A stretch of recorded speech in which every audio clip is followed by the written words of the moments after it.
আতশবাজি পোড়ানো নিয়ে বিরোধ নয়, বিহারি ক্যাম্পের বাসিন্দাদের উচ্ছেদ করে তাদের জমি দখল করার দীর্ঘদিনের খায়েশ পূরণ করতে গিয়ে ঘটেছে মিরপুরের কালশি ট্র্যাজেডি।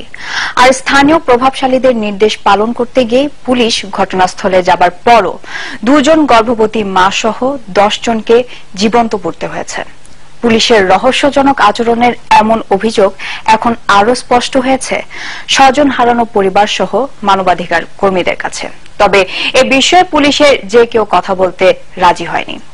রিপোর্ট করছেন ইলিয়াস হোসেন, ক্যামেরায় ছিলেন মনিরুল ইসলাম। শবে বরাতের সেই রাতের প্রথম প্রহর থেকে শুরু হয় এমন আতশবাজির যুদ্ধ। অন্যান্য বারের মতো এবারও এমন ঝুঁকিপূর্ণ উৎসব পালনের পর বিহারি ক্যাম্পের লোকজন নামাজ শেষে ঘুমিয়েছিলেন, তারপরই ঘটনা শুরু।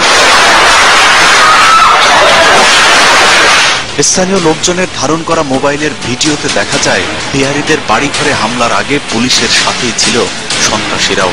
এরপর শুরু হয় পুলিশের পাহারায় মানুষ হত্যার নগ্ন খেলা।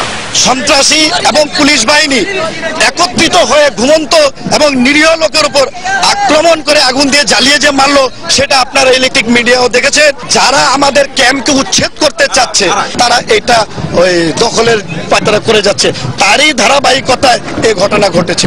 সেদিনের ঘাতকরা এতটাই নিষ্ঠুর ছিল যে এখানে যে দরজাগুলো দেখা যাচ্ছে, এই দরজাগুলো দিয়ে যাতে পরিবারের সদস্যরা বের হতে না পারে সেজন্য তারা বালির বস্তা দিয়ে এই দরজাগুলো আটকে রেখেছিল, এবং যে কারণেই ঠিক এইখানকার এই পরিবারটিরই প্রায় 9 জন ঘটনাস্থলে একেবারে পুড়ে ছাই হয়ে গিয়েছিল।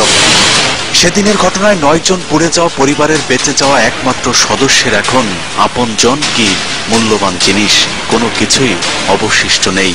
যা আছে সেই বিচারের আশাও এখন অন্ধকার। থানায় তো কোনো টেস্ট হচ্ছে না, তারপরে মনে করুন কি আর উল্টা কেস দিয়ে দিছে, সবাই পোলাপানের উপর ক্যাম্পের কেস দিছে। নিজেরা মামলা করতে না পারলেও ক্যাম্পের বাসিন্দাদের পক্ষ হয়ে পুলিশ বাদী হয়ে মোট 6টি মামলা করেছে। হাস্যকর বিষয় হলো প্রতিটি মামলারই আসামি করা হয়েছে বিহারি ক্যাম্পেরই বাসিন্দাদের। আমার ভাইয়ের ব্যাপারে আমাকে বিরোধ করছে যে আমি আমার ভাইকে হত্যা করছি। এমন অবিচারের বিরুদ্ধে মিরপুর কালশির বিহারি ক্যাম্পের সামনের রাস্তা বন্ধ করে এখন প্রতিদিনই চলছে বিক্ষোভ আন্দোলন।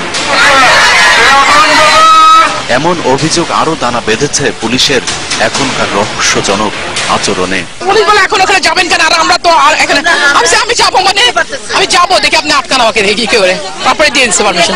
সব থেকে বড় এই জমিগুলার দাম, এই জায়গা এখন অনেক বেশি দামি হয়ে গেছে। এখন প্রশাসন এটা শুধু এখানে না, পাওয়ার যার হাতে তারা কিন্তু এইভাবে দখল করার চেষ্টা করছে। অবশ্য পুলিশ এসব বিষয়ে কোনো কথা বলতেই রাজি হয়নি। পুলিশ আর ভূমিদস্যুরা যখন মিলেমিশে একাকার, তখন নিজেদের অস্তিত্ব টিকিয়ে রাখতে চরম পরীক্ষার মুখোমুখি এসব আটকে পড়া পাকিস্তানিরা। সব মিলিয়ে 71-এর যুদ্ধের পর যেসব মানুষগুলো পাকিস্তানিদের ঘৃণা করে বাঙালিদের সাথে বসবাস করতে চেয়েছিল, বিহারি ক্যাম্পের সেই মানুষগুলোর জীবন এখন চরম অনিশ্চয়তার মধ্যেই রয়ে গেল। ইলিয়াস হোসেন, একুশে টেলিভিশন, ঢাকা।